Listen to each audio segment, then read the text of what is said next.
Hello nerds, Kelly Renee Miller here. The late night Nerdbyte, not as late as the other night when it was 6 a.m., but late night Nerdbyte, Theater Thursday. And today I want to talk about Harry Potter and the Cursed Child. If you haven't been following along, it is widely considered to be, not widely considered, it is the sequel to the Harry Potter books. It's set 19 years after the events of Harry Potter and the Deathly Hallows. And the story is by J.K. Rowling. The actual script itself was written by a fellow named Jack Thorne. Very English name. I think you'd be hard-pressed to find a more English name than Jack Thorne that wasn't like the combination of two nouns. More on that at another time. Anyway, yeah, so I don't know if you've been following along with that, but yes, there's another Harry Potter story. The story is by J.K. Rowling. It is in the form of a live play that is to premiere on the West End of London in July of this year, 2016.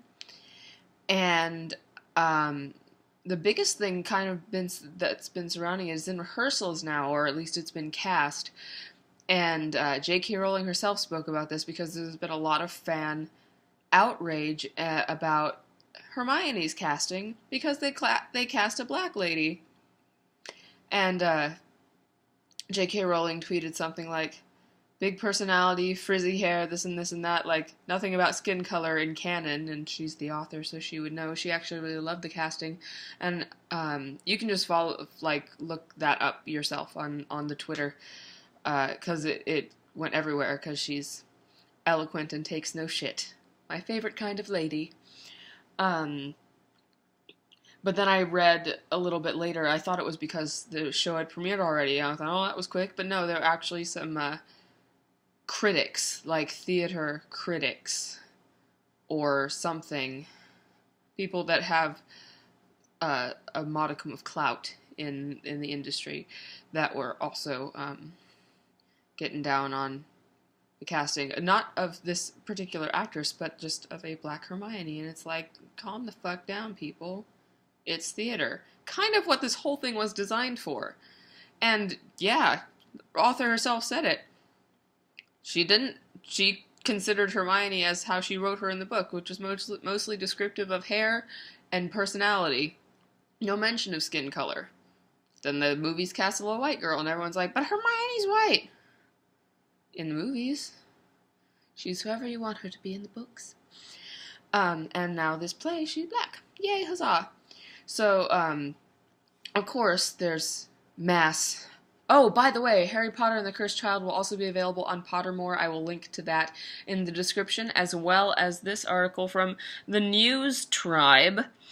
Since it is just going to be a live production, and not all of us can get to the West End of London. I'm looking at you, Geek Legion of Doom, who, lives in England.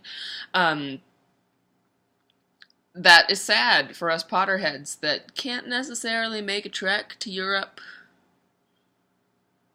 during the run of the show, though we don't know how long it's going to run, it's true, but, a good month. Very few shows close before they open, although that has happened. Crybaby. I'm rambling. Moving on. This article talks about there are publishers in talks to publish the actual script of the show, which would make it available worldwide. Those publishers have asked to remain nameless. So that's what this article says. It's not just me going like, oh, well, I know what they are, but they asked that I didn't say anything because I'm not actually a reporter. I do what Eddie Izzard does, which is passive research. I don't go out looking for things. I go out and find people that, well, Eddie Izzard is funnier because he talks about, I let the research come to me. I let Google do the work. Google, I'm looking to talk about this today. And then that Google gives me people that have already researched it, and I just report on it, kind of. If it's not really reporting, if it's not news, I don't know, I offer opinions. While, if anyone wants to sponsor me, or I have a giant influx of cash, I would love to go and see Harry Potter and the Cursed Child on the West End of London, July of 2016, as long as it's not during Comic-Con week, because Pro Reg is on Monday, woohoo! It looks like we might actually get the story published here Samuel French style for you theater nerds out there. So we would still get to read it, which is super exciting. I don't know if Samuel French is one of the publishers. That company is just one of the biggest. That and Dramatist Play Service are two of the biggest play script publishers in the United States. So that's what I have for today. The only thing, I guess there's going to be some sort of royalty, or there might be like a royalty or a publication hiccup in that the script was written by Jack Thorne, even though the story is by J.K. Rowling. Alright, that could have just been a warning to us Potter people that, yeah, it's J.K.'s story, but if you go looking for, if they publish it and you go looking for it under her name, you won't find it. That could be that too. Alright, nerds, keep it geeky. See you tomorrow for Fangirl Friday. Woohoo! Have a great night.